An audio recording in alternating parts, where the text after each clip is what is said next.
네, 안녕하세요. 저는 4월 영상으로 돌아왔습니다.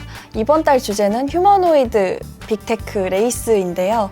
휴머노이드 로봇 하면 보통 사람의 형상을 따라한 그러한 로봇들을 여러분들 많이 떠올리실 텐데 아마 강의에서도 보셨던 것처럼 이 휴머노이드 로봇의 발전되어 왔던 그 역사와 그리고 현재의 기술 등을 엄청 구체적으로 설명해 주셔서 아마 로봇에 관심이 많은 여러분들 강의를 재밌게 보고 오셨을 것 같은데요.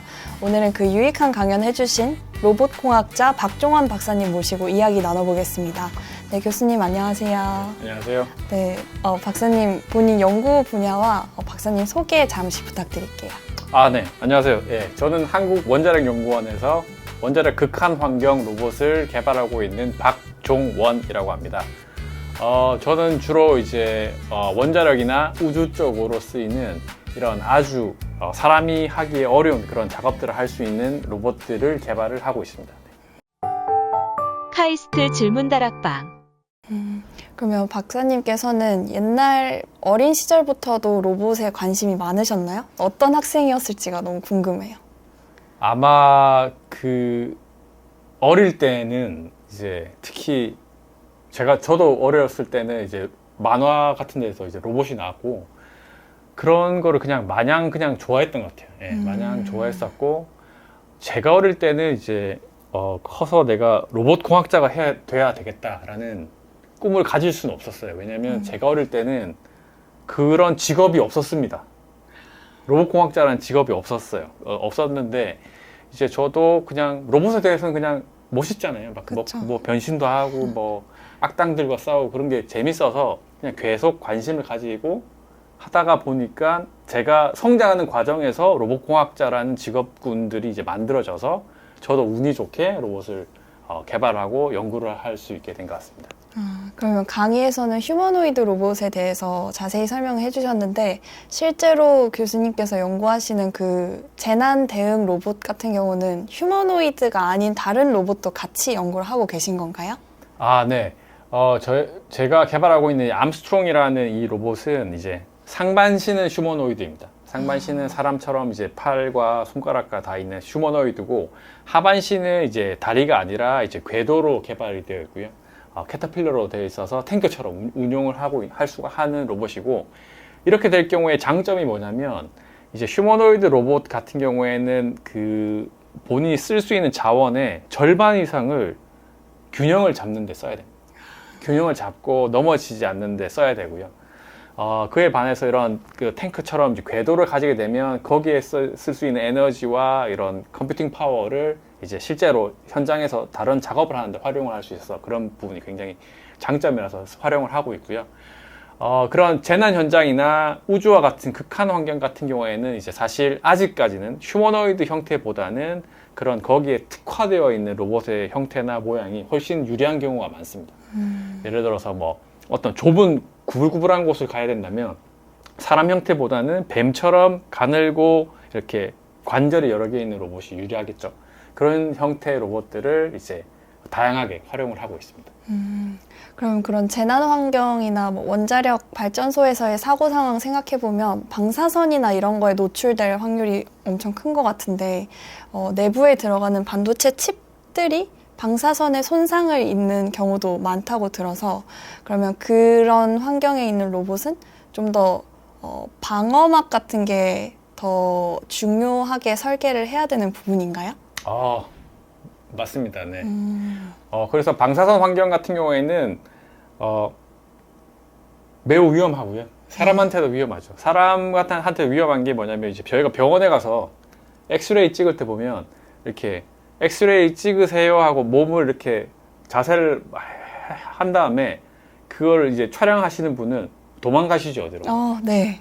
어디론가 혼자 딱 가시죠. 그 이유가 뭐냐면 그분의 이제 어떤 안전을 위해서 하시는 거죠. 왜냐면 X선 같이 그런 방사선을 조사를 받게 되면 사람 몸도 어느 정도 데미지가 가는데 마찬가지로 이제 기계 부품도 이제 거기에 방사선에 의해서 이제 데미지를 먹을 수 있습니다. 그래서 그것을 보호하기 위해서 이런 차폐체를 만들기도 하고 그리고 그런 방사선이 왔을 때 이런 반도체가 이제 손상되는 것을 알고리즘으로 보정을 하기도 하고요. 보정하는 기술도 있고 혹은 이제 그 반도체 자체를 새롭게 디자인을 해서 그런 높은 방사선 환경에서 잘 견딜 수 있는 그런 반도체를 만들기도 합니다.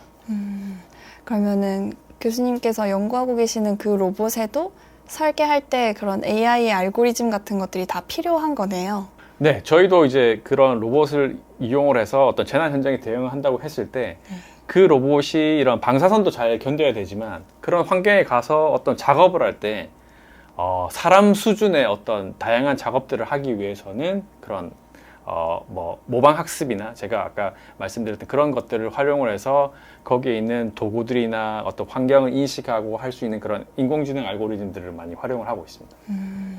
아까 강의에서도 말씀해 주셨던 것처럼 그 AI를 통한 시뮬레이션을 미리 해본다고 하셨는데 그게 실제 상황에서는 그 시뮬레이션과 조금 다른 상황이 생길 수도 있을 것 같은데 그런 부분에 있어서는 즉각적으로 로봇이 판단하고 움직이는 게 현재 가능한가요? 아주 좋은 질문이신데요. 사실 시뮬레이션 환경은 아무리 잘 만들어도 사실 현실과는 그 차이가 발생할 수밖에 없습니다. 그래서 저희가 하려고 하는 것은 어쨌든 현실에서 일어날 수 있는 다양한 상황을 이제 로봇을 통해서 모든 걸 다 테스트 해보는 것은 사실상 불가능하기 때문에 그 중에서 이제 큰 덩어리들은 시뮬레이션을 많이 활용을 하고 있고요. 실제로 이제 현장에 맞닥뜨렸을 때 로봇이 시뮬레이션을 통해서 배운 기술을 활용을 할 수 있는데 그게 시뮬레이션과 현실 사이에 그 차이가 있다 보니까 그것을 최소한으로 만드는 그 갭을 많이 줄이고 그런 시행착오를 줄일 수 있는 쪽으로 많이 활용을 하고 있습니다. 강의에서는 뭐 이렇게 요리를 한다거나 아니면 물류에 사용되는 그런 로봇들을 많이 보여주셨던 것 같은데 실제 이 재해에 사용되는 로봇 말고도 또 어떤 분야에서 응용이 가능할까요?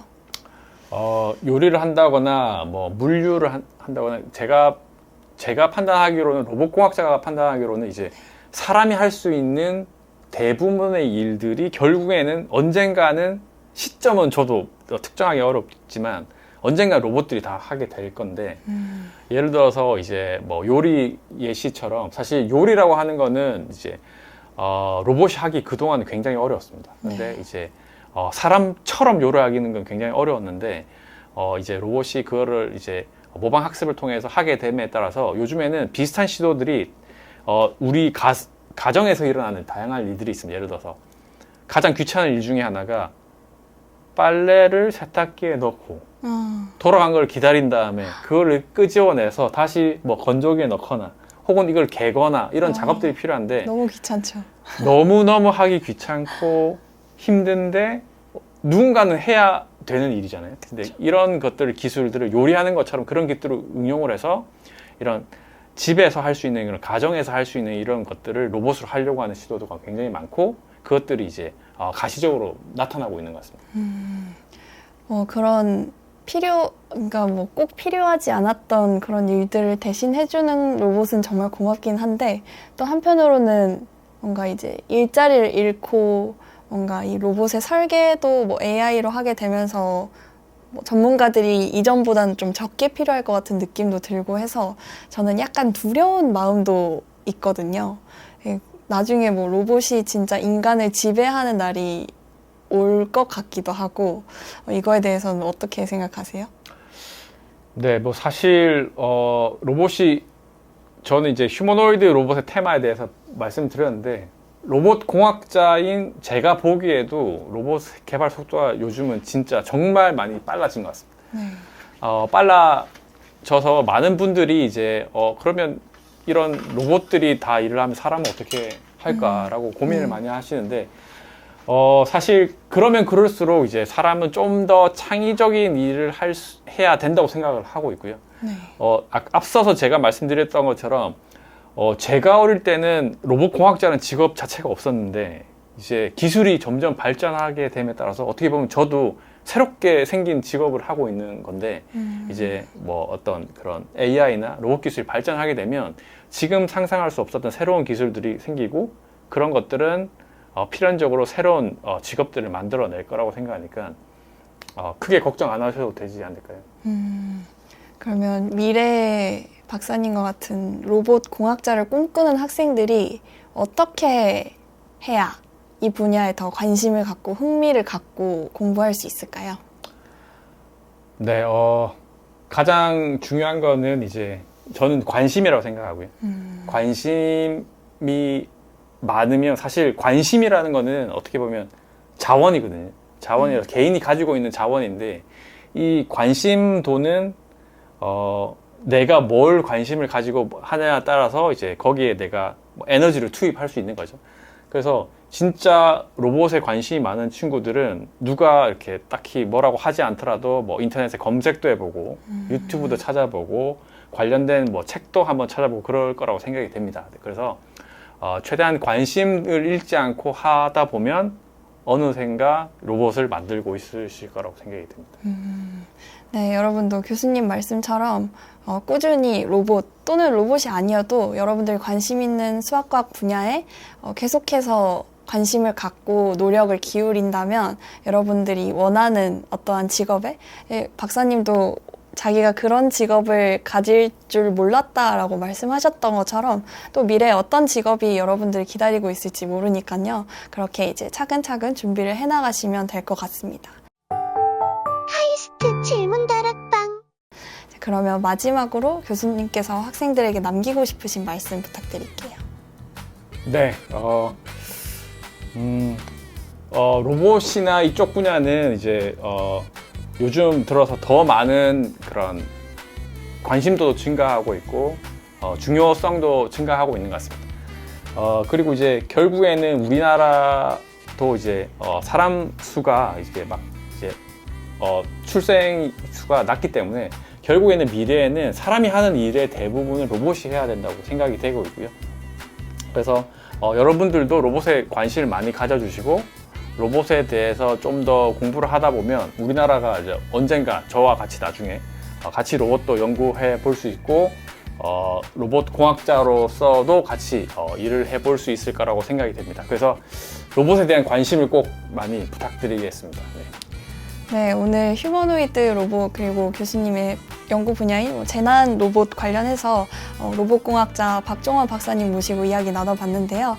이제 교수님의 강의를 여러분들이 한 번 더 보고 또 인터뷰도 한 번 더 보고 여러분들이 느꼈던 그런 궁금증들을 질문다락방 홈페이지에 질문으로 남겨주실 시간인데요. 남기고 다른 친구들의 질문에도 서로 디스커션을 하는 시간을 갖고 또 본인이 올린 질문에 대해서도 어느 정도 해답을 찾아보는 것 또한 로봇에 대한 관심을 꾸준히 유지하는 방법일 것 같습니다. 그러면 저희는 다음 시간에 더욱더 흥미로운 주제로 여러분들 만나러 올게요. 창의적인 질문이 세상을 바꾼다. 안녕!